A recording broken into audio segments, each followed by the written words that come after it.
What's going on, guys? My name is Zed and welcome to this video. This is last week I watched number 27, and without any further ado, let's get into it.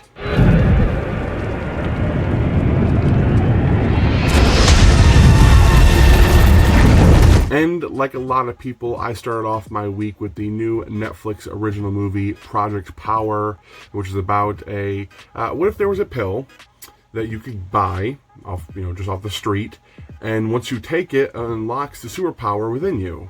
So every single person has a particular superpower that just needs a little switch to be flipped. And that's what this movie is about.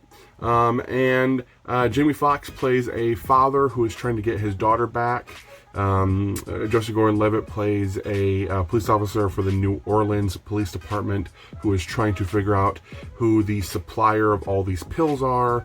There is this young lady who I cannot remember the name of the actress right now, but I'll put it up on screen, who is just trying to make ends meet, trying to, get a good life for herself and also for her mother who is sick. And it's just kind of how their stories intertwine and how they kind of become, friends, and they take down some bad guys. And this movie I thought was really, really good, really fun. The trailer was one of the first ones I ever reacted to, and I was stoked for it. And the movie didn't disappoint. There are really cool sequences throughout. There's this one particular one. You've already seen a lot of the Fire Guy one, which is also still really cool. But there's this one kind of like in the later half of the movie where Jamie Foxx is trying to sneak into an underground drug deal, and there's this ice lady within a tank, and there's a fight sequence that happens, but it happens from the inside perspective of the tank, and it's a really cool fight sequence and really well done. Really enjoyed that one. But then it kind of is and made a little less cool in the sequence that then precedes that one, which basically is the return of Mr. Hyde from A League of Extraordinary Gentlemen. That was not the best. They say our superpowers come from animals. Guess which one I got? That was such a really fucking badass moment. And when he sticks that pill out of his mouth, you're like, ooh, shit's about to get real, man. Like, it was so good. I would give Project Power 4 out of 5 stars. Is nature a gigantic cat? And if so, who strokes its back? Now, the next movie I watched was Tesla, and I don't want to give this movie much time because it is kind of a disgrace to the name biopic and the name Nikola Tesla. Ethan Hawke gives a Razzie-worthy performance. He can't keep an accent fluid throughout one sentence. He uses about 7 throughout the entire movie. It's an unconventional biopic, which means they thought they were doing something really cheeky, but ended up really making a bad movie. Bad visual effects, a non-likable main character. Overall, spits on the history of the entire events that take place, and has a really fucking stupid song number towards the later half of the movie that makes no sense. The point of a movie is you're supposed to suspend your disbelief. You're supposed to go into a movie and enjoy it. And once something happens that takes you out of the movie and you lose your audience, you've made a bad movie. And time again, Tesla absolutely lost me. And at an hour and a half, I checked the clock every 10 minutes, hoping an hour would have passed. Just not a good movie. Tesla, 1.5 out of 5 stars. And that 1 is for the cool movie poster. The half is for the whole movie. A raindrop, so many raindrops.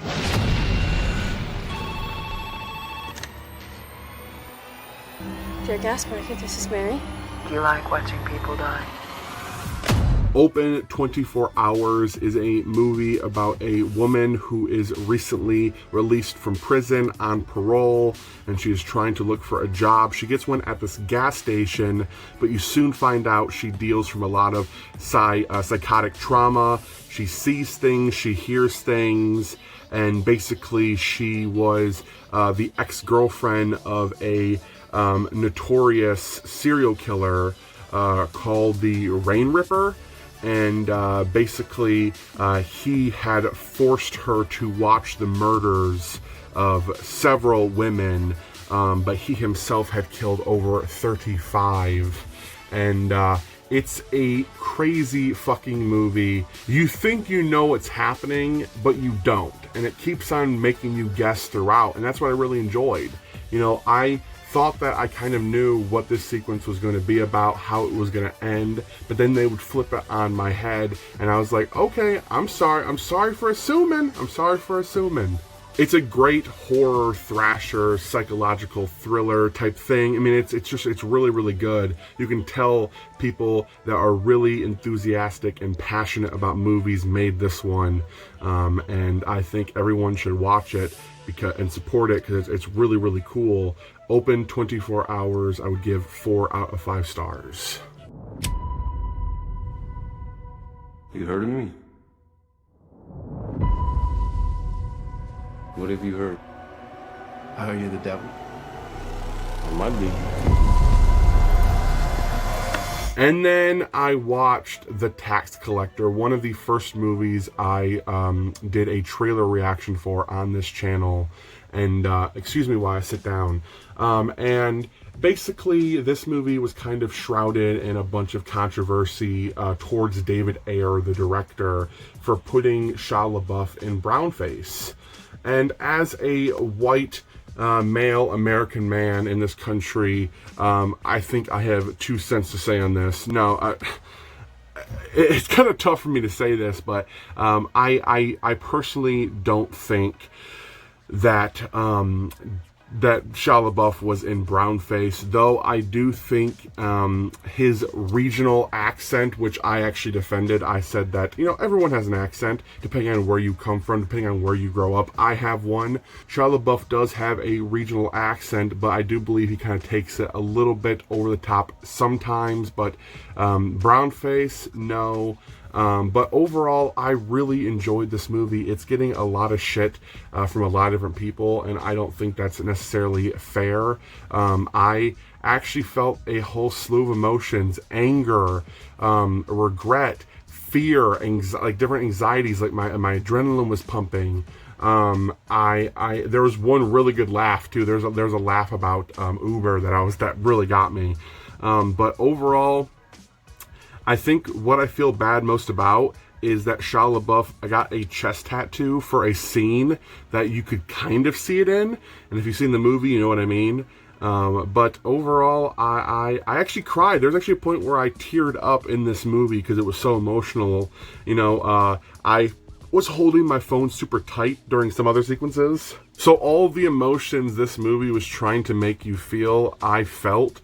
So I can't say this is a bad movie, because it's not, in my opinion. And that's why I'm going to give The Tax Collector 4 out of 5 stars. That's a little bit, I might get some shit for that. But I do think it's a good movie, and I think you should watch it. It's definitely not without its faults. It definitely has some editing that is pretty shitty. But it also has one really cool sequence, or a couple really cool sequences, and some good performances, yeah, I don't know, it's there's some shock moments, some shock factor. It kind of has everything that I kind of wanted from the movie, so I'm satisfied. Don't you understand that if the clergy is to be respected... I don't care to be respected. I'm trying to live like a true Christian. Don't worry about how I sleep. Look at the fresh graves of the children in the cemetery. Scrub floors and pick coal with the women. Get those fine clothes dirty with the blood and sweat of dying martyrs. Then come here and lecture me about Christianity. Hypocrite! Hypocrite! I came across Lust for Life, which is starring Kirk Douglas, and he plays Vincent Van Gogh. And it's a biopic from somewhere in time. I don't remember exactly when. But I was like, you know what? I'm going to watch this. I'm kind of in a Van Gogh mood. So this is probably the most troubled performance I've ever seen. The performance that Kirk Douglas gives is truly outstanding and heartbreaking, and it's troubling. He really does bring forth that really tormented and depressed life that Van Gogh lived, and I was just in awe every time that he was on screen, which is 95% of the time, and the conversations he would have, the desperation, and the exploration. He was just such an outstanding performer in this movie. Van Gogh has always been very fascinating to me ever since I watched this Doctor Who episode that revolved around Vincent van Gogh. You know, Van Gogh died from a self-inflicted gunshot wound. He was trying to commit suicide, and it didn't kill him immediately, but he died later on in the hospital. In this episode of Doctor Who, the Doctor basically brings him to the future to show Van Gogh that he truly is a loved individual in the future, and one of the most influential men in not only art history, but just history in general, and that all of his paintings have brought so much joy to so many people over the years. And I kind of felt that in this, I felt that, and I kept on reminding myself of that episode while watching this movie, because like I said, Kirk Douglas gives such a troubled performance. You really feel for the man, and you kind of again and again come to the realization that nobody cared who Van Gogh was when he was alive. Nobody appreciated his artwork and the pain that he went through. You know, he had family that supported him and he had friends, but truly he felt that he was alone in this world. And not until his death did he actually become famous and well known. And I guess that happens a lot. You know, nobody truly cares about you until you die is one of the sayings that go. But this movie definitely deserves a 5 out of 5 star rating. Highly recommend it. I had never even heard of it until last night, but I'm truly thankful I have now watched it. Can I help you? I'm just doing my job. I just need a little more time. Why were you find a way to put some loot in my suit? Sell some crap. Round and back. Finally a break. So I grabbed some bean dip and Doritos, and I decided to load up Netflix and see what I could find. And I found this movie called Drunk Parents. Now, what kind of struck me was Salma Hayek and Alec Baldwin, but also Jim Gaffigan, who was a comedian I was very, very fond of in my teenage years. So I thought, what the hell not? And I pressed play. And honestly, I don't even know what the movie was really trying to accomplish, but I guess I enjoyed it. Basically, Alec Baldwin and Salma Hayek's characters are two parents who are sending off their daughter to college. And right after that, you kind of realize that they are running into some money problems. They can't support themselves or their daughter financially, and she's going to this big college tuition, and they are trying to figure out how to make ends meet. And deal after deal and mishap after mishap, they end up renting out their neighbor's house to a registered sex offender. They meet a couple of hobos who try to siphon their gasoline. They try to rent out the house again, and somebody steals all their furniture, or all their neighbor's furniture. And they get kidnapped because apparently these kidnappers think that Alec Baldwin is the pedophile and Jim Gaffigan actually is the pedophile. It's such a bonkers movie that has some heart to it, and I will say there's one particular scene between Jim Gaffigan and Salma Hayek that is very sincere, but the movie is just kind of one of those, like, what's gonna happen next kind of bonkers, I guess, kind of comedy. There is funny bits. I did laugh, but I think overall it was just that kind of, hey, what are we gonna watch for dinner? I'll pop this on and watch this. It'll be pretty good. It's not gonna offend you too much, even though Alec Baldwin does do some questionable accents throughout, but it's just going to be one of those movies that you're going to be like, I'm going to throw it on, I'm going to watch it, I'm going to have a decent time, and then you're going to move on and probably never see it again. So Drunk Parents, I would give an average rating 3 out of 5 stars.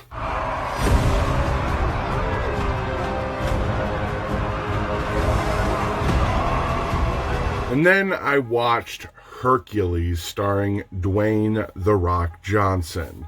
Now, my knowledge of Hercules, the mythological character, is about little to none. Like, basically the Disney adaptation and the few storybooks and articles I had read growing up, a part of the paranormal club that I was a part of, and other mythological clubs that I was a part of in school and just with friends. So, like, my knowledge is very basic, but I would say that this movie is fun. This movie's fun. It basically takes the myth and truly turns it into a story. So Hercules is this larger-than-life character played by Dwayne Johnson, and the reason why he is who we perceive him as is because they basically told all these stories. They basically created all these fabrications. His group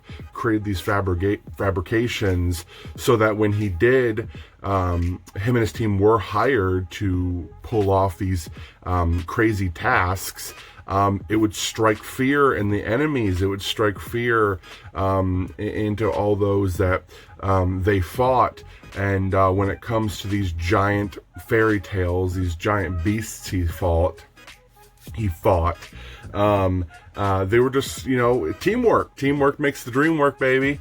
But this movie is aesthetically so pleasing. Great sets and props and costumes and makeup. This movie does rely on CGI, and sometimes it's hit or miss, but there are some times where they seamlessly mesh the two together. And that's the best thing about making a movie, is you need to have that practical element with your computer generated element to make a great movie. The battle sequences are so visceral and gritty, and they're really, really well done. Great choreography, great direction. And again, the extras, they had so many extras for this movie, and they had to be so athletic, especially wearing these massive, intricate, giant, heavy costumes. So this movie, though not the Hercules that you might want to see, the one that's super abnormally, superhuman strong, the son of Zeus. You might not get that one exactly, but you do get a really cool stylized retelling of the man that Hercules was. So for that, I'm gonna give Hercules 3.5 out of 5 stars. It's just a fun time, and you're gonna see some badass fight sequences. So that was it for this week's episode of Last Week I Watched. Got to some really great movies, had a bunch of fun watching them, but I want to thank you guys for watching, and I hope you all enjoyed. And until next time, guys, I'll be seeing you later. Peace.